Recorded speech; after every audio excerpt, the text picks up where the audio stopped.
This free step-by-step video comes to you directly from Haynes. You can complete more than 200 jobs on this vehicle when you purchase the complete Haynes online manual at haynes.com. Open the driver's door and pull the bonnet release handle. Lift the safety catch lever and fully open the bonnet. Unclip the support prop from the front panel. Then locate the end of the prop into the slot on the bonnet underside. Fully apply the handbrake.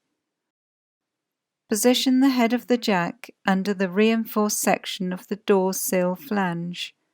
Then raise the vehicle until the wheel is clear of the ground. Support the vehicle with an axle stand under the reinforced section of the sill flange.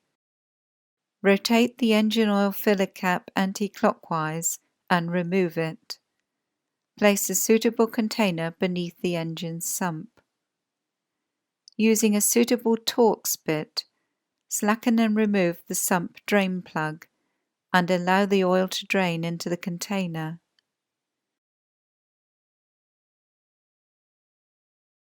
Move the container under the oil filter at the front of the engine. Use an oil filter removal tool to slacken the filter initially, then unscrew it by hand. Be prepared for oil spillage. Remove any oil, dirt and sludge from the filter sealing area on the engine block.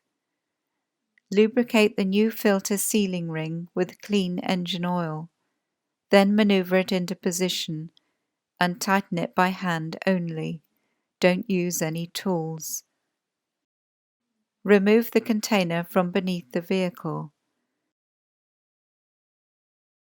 Clean the sump plug and renew the sealing ring.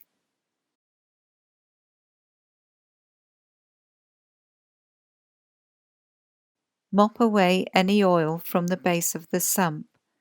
Then refit the drain plug and tighten it to the specified torque. Remove the axle stand and lower the vehicle to the ground. Using a funnel to minimize spillage, add the correct grade of engine oil. Add a little at a time, checking the level on the dipstick frequently. Bring the oil level up to the lower mark on the dipstick, then add approximately 1 litre more to bring the level to the upper mark. Fully insert the dipstick and securely refit the filler cap. Start the engine and run it until it reaches normal operating temperature. While the engine is warming up, check for leaks around the oil filter and the sump drain plug. Stop the engine and wait at least 5 minutes for the oil to settle in the sump once more. With the new oil circulated and the filter now completely full, recheck the level on the dipstick and add more oil as necessary. Clip the prop to the front panel. Close the bonnet firmly and check it secure.